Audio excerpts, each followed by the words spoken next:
Captain Lee Hyun walked into the biggest meeting room he had ever seen. The walls were made of some kind of glowing metal that seemed to breathe with soft light. Hundreds of alien beings filled the massive space, each one stranger than the last. Some looked like walking trees with too many arms.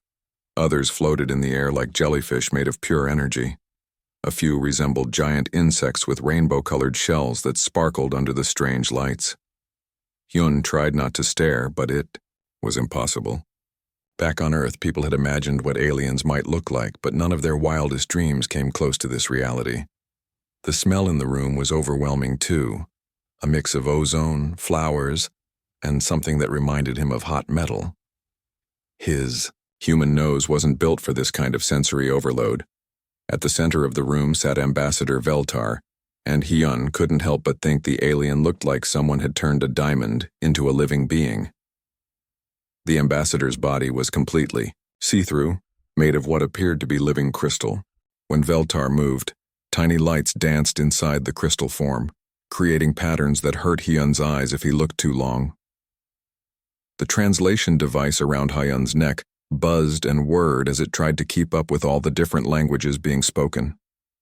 Every few seconds it would make a strange clicking sound when it encountered a word or concept that didn't exist in any human language. Kim Nari, his aide, stood behind him looking just as overwhelmed as he felt. She kept checking her tablet, probably making sure all their equipment was working properly. Veltar's voice came through the translator with an odd musical quality, like someone playing a flute underwater. Captain Hyun of the human species, you stand before the Galactic Federation's Integration Council. For over 10,000 years, every new species has faced the same test.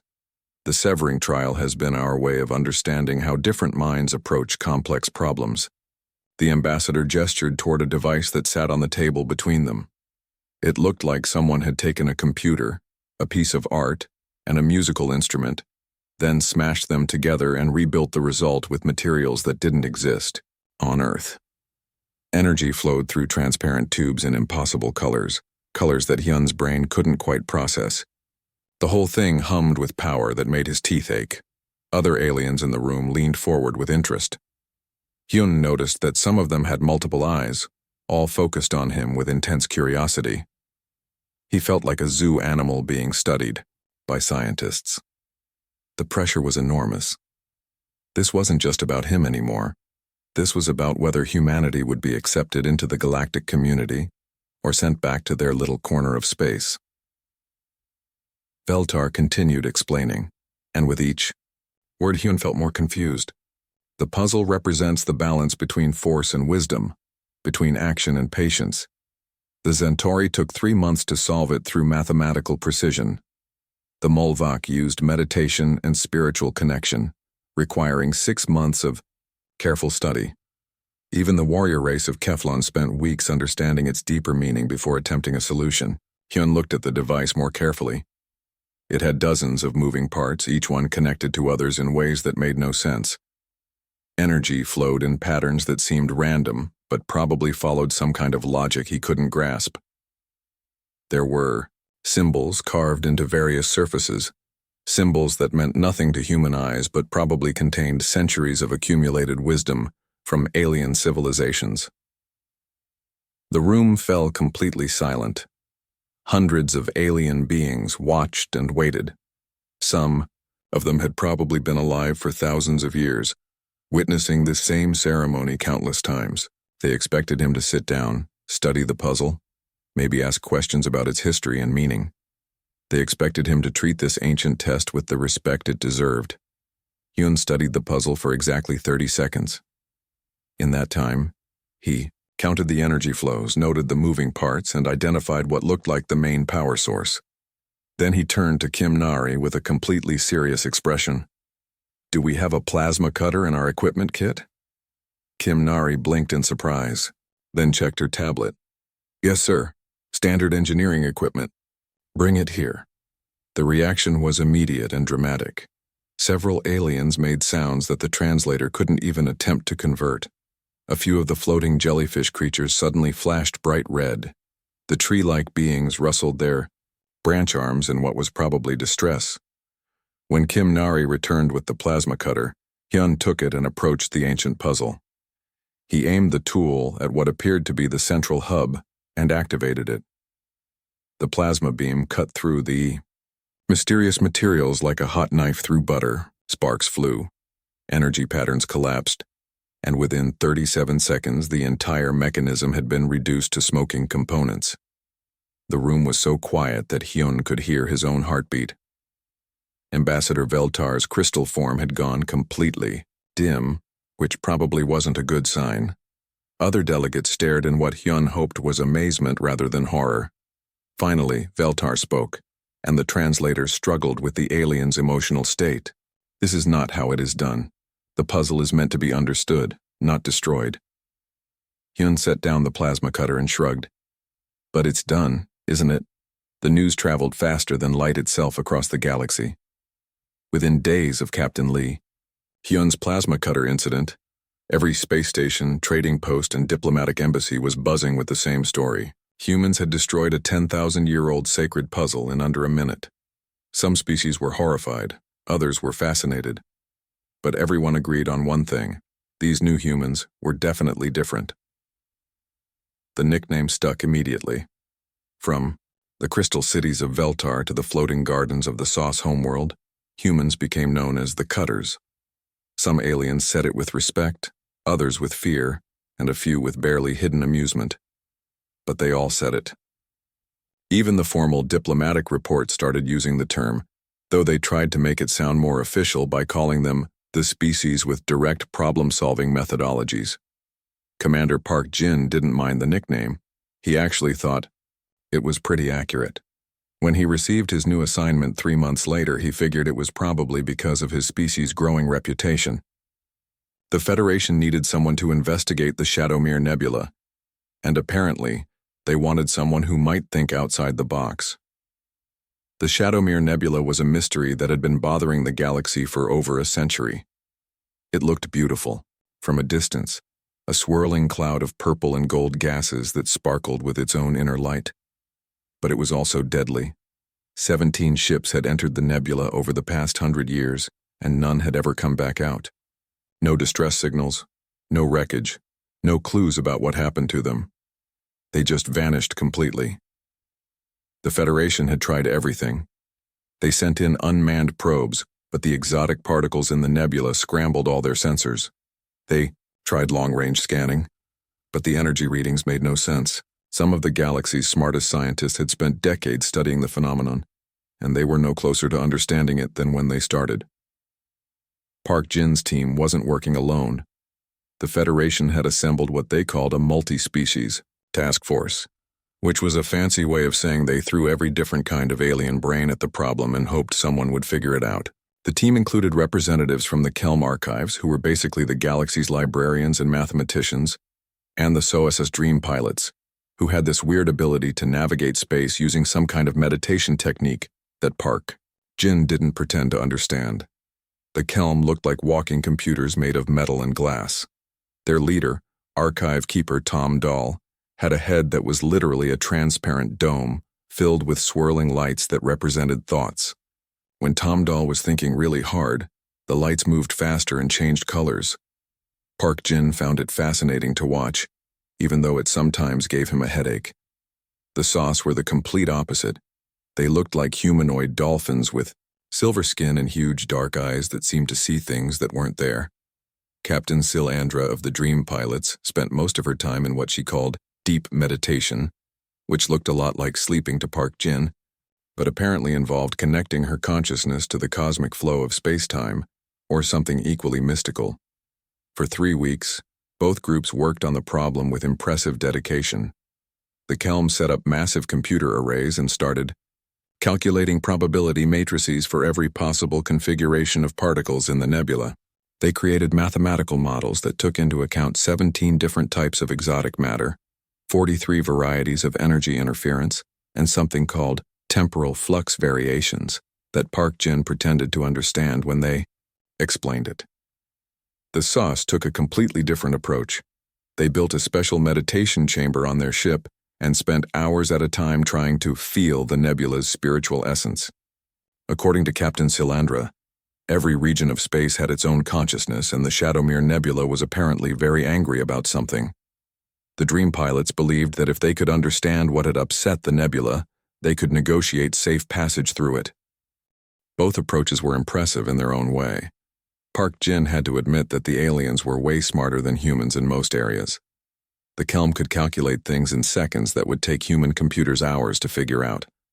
The SAS could navigate through asteroid fields blindfolded using nothing but their intuition and meditation techniques. But Park Jin was getting impatient.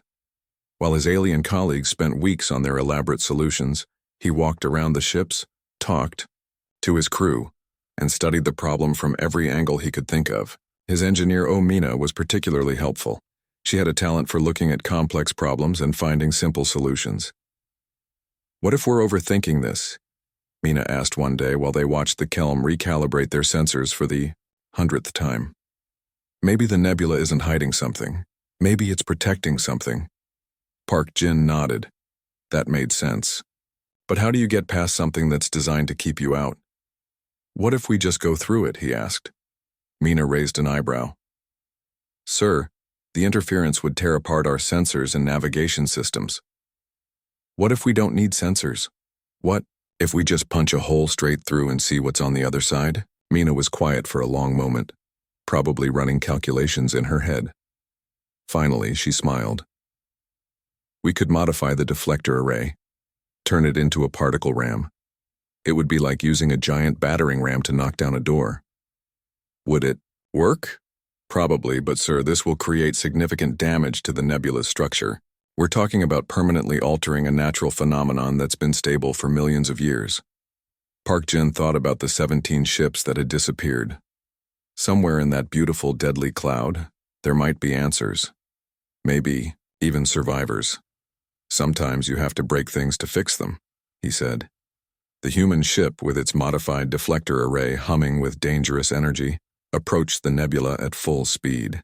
Behind them, the Kelm and SAS vessels followed at a safe distance, their crews probably thinking the humans had completely lost their minds. The deflector array fired, and space itself seemed to scream. The space inside the megastructure was beyond anything the team had ever imagined. When their ships passed through the opening that Park Jin's deflector ram had created, they found themselves in what could only be described as a hollow planet. The walls stretched up and disappeared into darkness so complete that their lights couldn't reach the ceiling. Strange architecture covered every surface, buildings that seemed to grow like crystals, bridges that twisted through the air without any visible support, and structures that hurt to look at because they existed in more dimensions than human eyes could process. Lieutenant Choi Day had seen a lot of weird alien stuff since joining the Federation, but this place made his brain hurt. The air itself seemed to shimmer with energy, and every step they took echoed strangely, as if the sound was bouncing off surfaces that weren't quite there. His scanner kept giving readings that made no sense. Sometimes it said they were walking, on solid ground. Other times it insisted they were floating in empty space. The team moved carefully through the massive structure.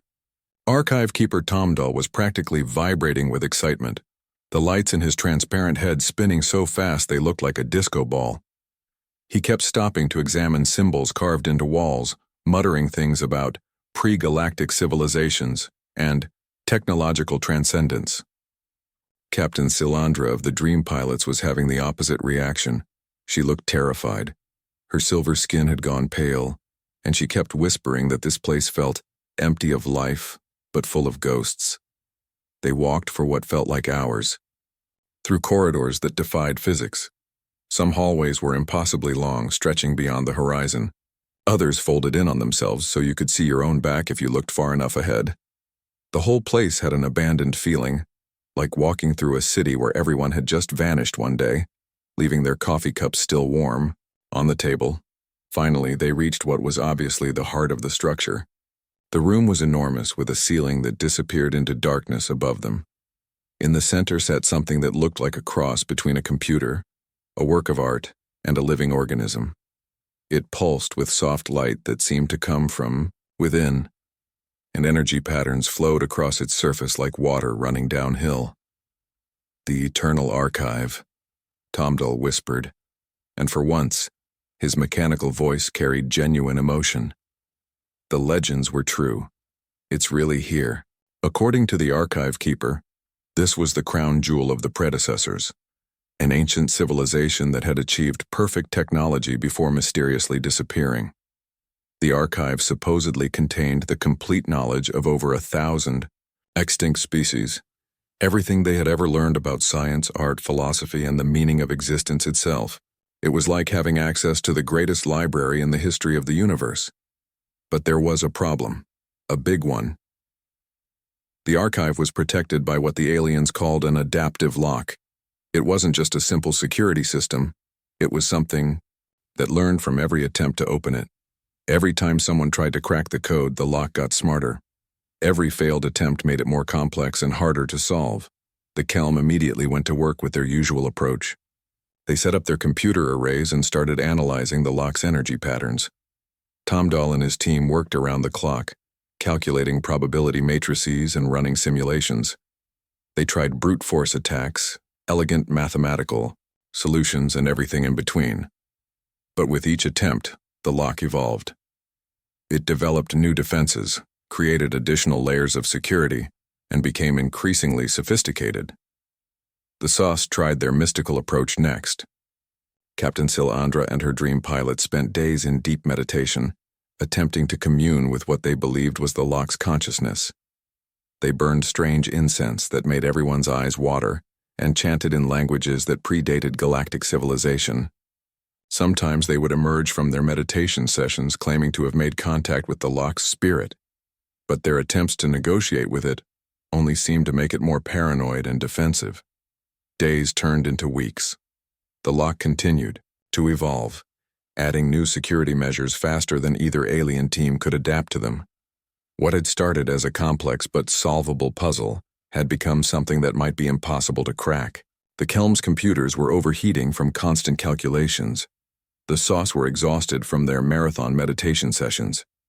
Everyone was getting frustrated, and some team members were starting to suggest they should give up and go home. Choi Day spent most of his time watching the other team's work. As a human, he didn't have the mathematical genius of the Kelm or the mystical abilities of the Sauce. But he had something else: the ability to see problems from angles that other species might miss.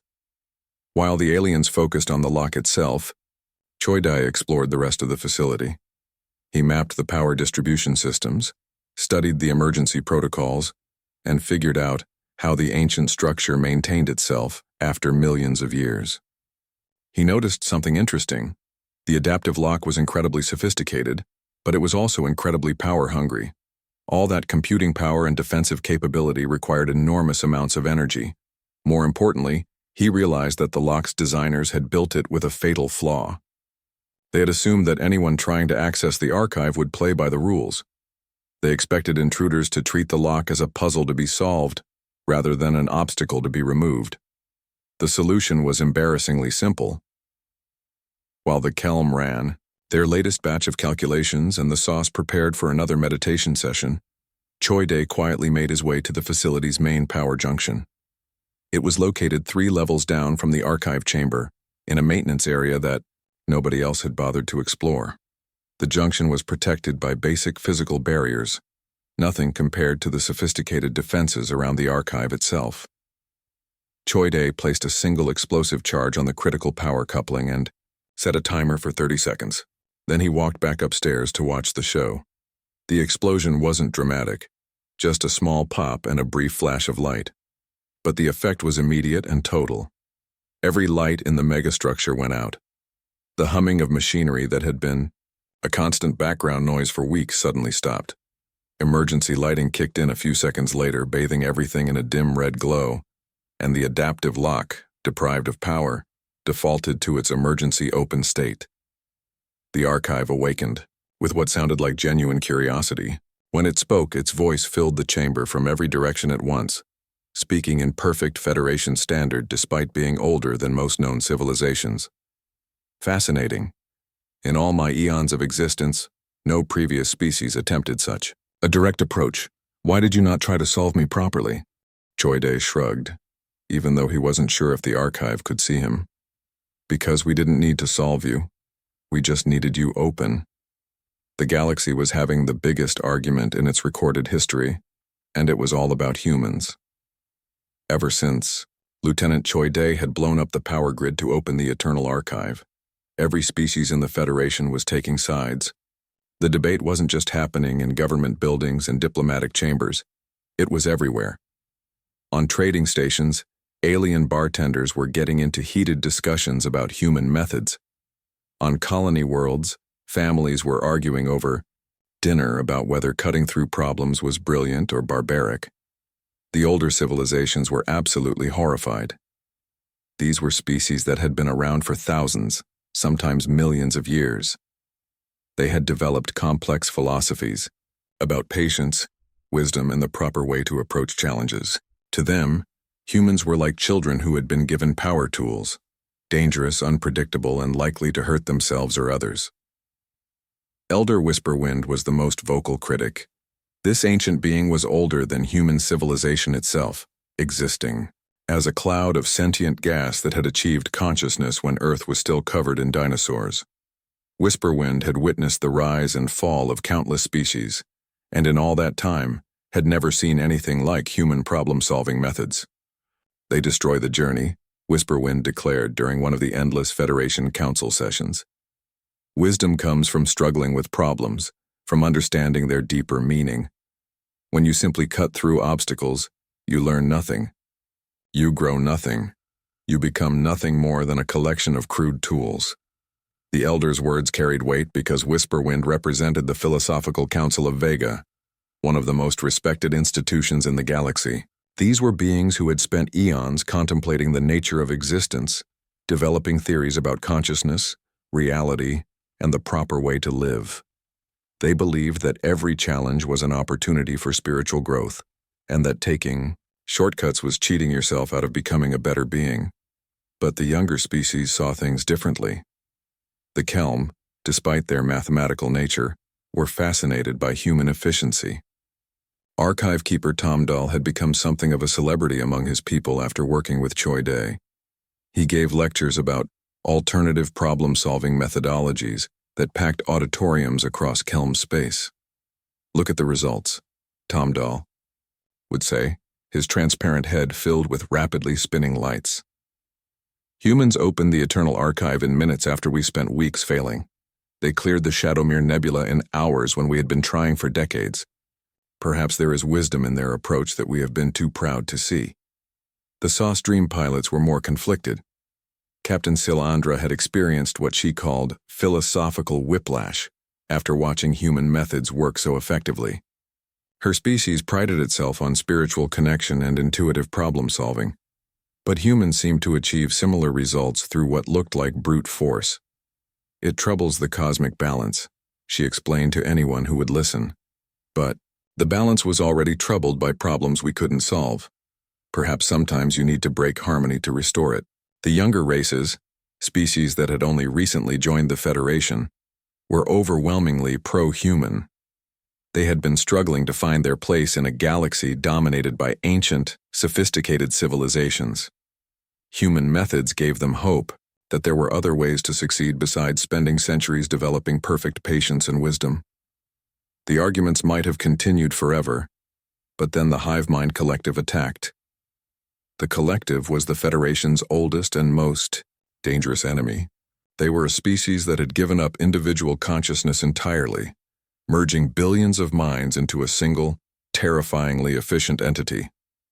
For centuries, they had been quietly growing their power in the dark spaces between galaxies, and now they were ready to expand into Federation space. Their invasion strategy was perfect. At least it was perfect for fighting the Federation as it had always existed. The Collective knew exactly how the Federation would respond, because they had been studying Federation military tactics for generations. They expected a careful, methodical defense that would gradually trade space for time, allowing the Federation to develop counter-strategies over decades of careful warfare. The Collective's plan was brilliantly patient and thoroughly evil. They would take system after system, slowly grinding down Federation resistance through attrition. They calculated that it would take approximately 47 years to conquer 60% of Federation space, at which point the remaining worlds would surrender rather than face total annihilation. It was a good plan. It might have worked against the old Federation, but the old Federation didn't include humans. Admiral Song Wu stood before the Emergency Council as reports poured in of worlds falling to the collective's advance.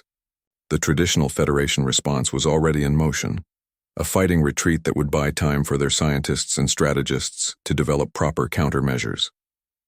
It was a plan that prioritized minimizing casualties over quick victory, accepting territorial losses to preserve lives and maintain moral authority. Song Wu had a different idea. "I request permission to lead a direct assault on the collective's central nexus," he announced, and the council chamber erupted in shocked protests. Elder Whisperwind's gaseous form turned a deep red color that indicated extreme distress.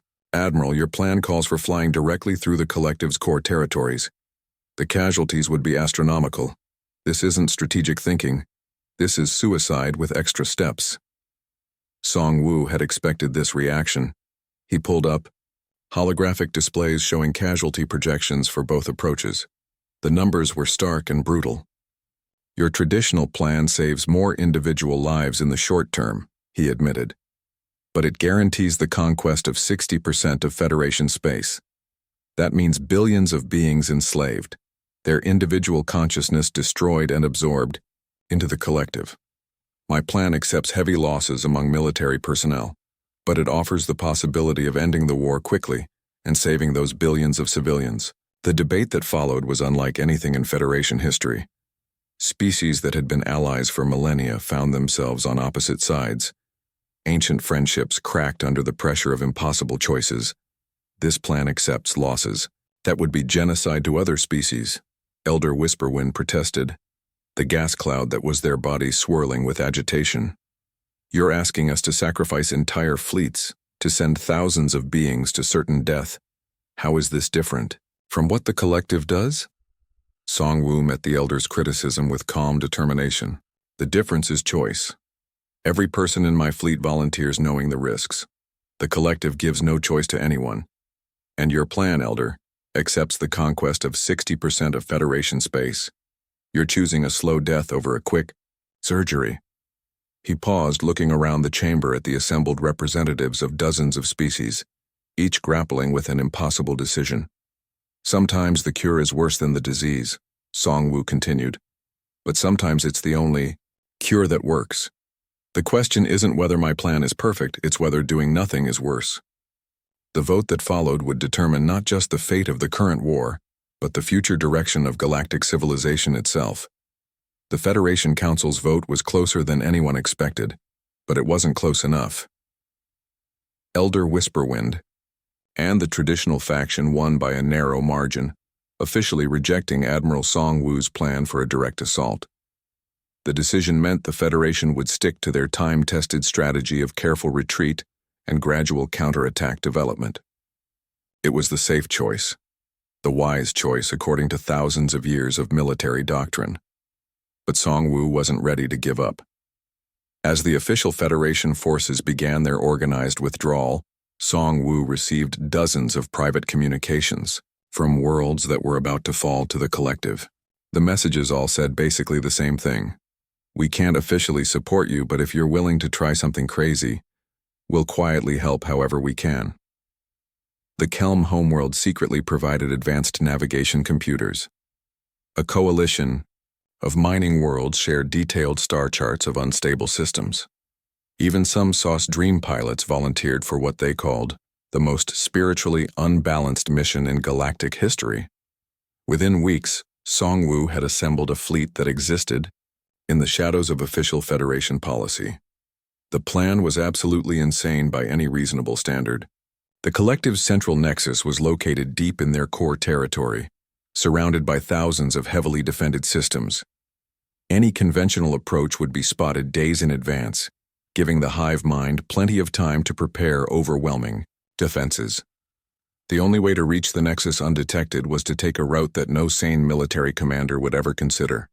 The Kepler 442 system was in the process of collapsing. Its primary star had begun the final stages of going supernova, creating a region of space that was literally tearing itself apart. Gravity waves twisted space-time into impossible knots. Radiation levels were high enough to cook most known life forms in minutes. Solar flares erupted randomly, sending jets of plasma millions of kilometers into space. It was exactly the kind of place that the collective would never expect anyone to use as a travel route. Song-Woo's fleet consisted of every ship design that could potentially survive the journey. Human vessels were heavily modified with extra shielding and radiation protection. Kelm ships contributed their superior navigation systems. The SOS provided pilots who could theoretically sense dangerous gravity fluctuations through meditation.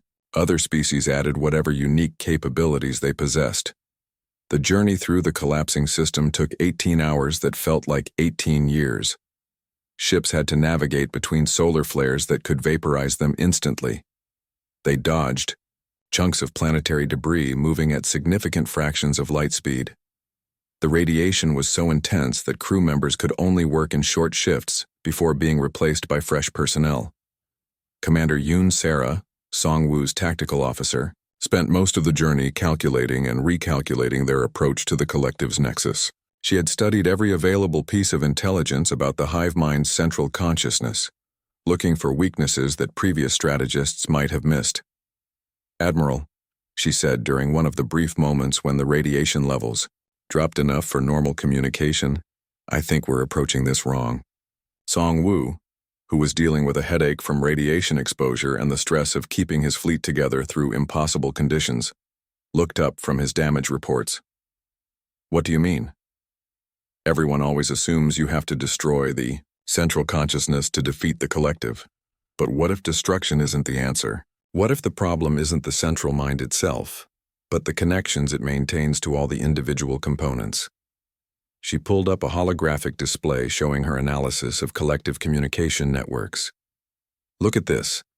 The hive mind doesn't just control billions of individual beings. It's constantly maintaining active connections to every single one of them. That requires enormous amounts of processing power and communication bandwidth." Song-Woo studied the display, beginning to understand where she was going with this. "You're thinking about cutting the connections instead of destroying the hub." "Exactly. If we can sever the links between the central consciousness and its components, we don't need to kill the hive mind. We just need to isolate it." The plan that emerged from their discussion was typically human in its directness and audacity. Instead of trying to fight through the collective's defenses to destroy their central consciousness, they would target the communication network that held the entire system together. When Song-Woo's battered fleet finally emerged from the hellish journey through the collapsing star system, they found themselves exactly where they needed to be, right next to the collective's central nexus, completely undetected. The hive mind sensors had been focused on all the conventional approach routes. They had never imagined that anyone would be crazy enough to fly through a dying solar system. The element of surprise lasted exactly long enough for Yoon Sara to execute her plan. While collective defense fleets scrambled to respond to the unexpected attack, she targeted the massive communication arrays that connected the central consciousness to its billions of components. Her weapons weren't aimed at the hive mind itself, but at the network infrastructure that made the collective possible. The effect was immediate and galaxy-wide. Across thousands of star systems, billions of individual minds suddenly experienced something they had never felt before: silence. For the first time in their lives, they could think their own thoughts without the constant presence of the collective consciousness directing their every action. The invasion collapsed within hours. Collective fleets stopped in mid-attack as their crews struggled to understand concepts like personal choice and individual desire. Some former drones simply shut down, overwhelmed by the responsibility of making their own decisions. Others began asking questions that no one in the collective had been allowed to ask for generations. What did they want to do with their lives? Who were they as individuals? Did they want to continue fighting a war they had never chosen to start? The reconstruction period that followed was unlike anything in galactic history. Billions of former collective drones needed to learn how to be individuals. Some adapted quickly, embracing their newfound freedom with enthusiasm. Others struggled with the concept of personal responsibility, requiring years of support and guidance.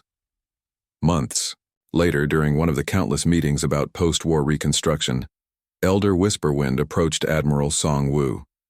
The ancient being's gaseous form had lost some of its usual certainty, swirling in patterns that suggested deep contemplation.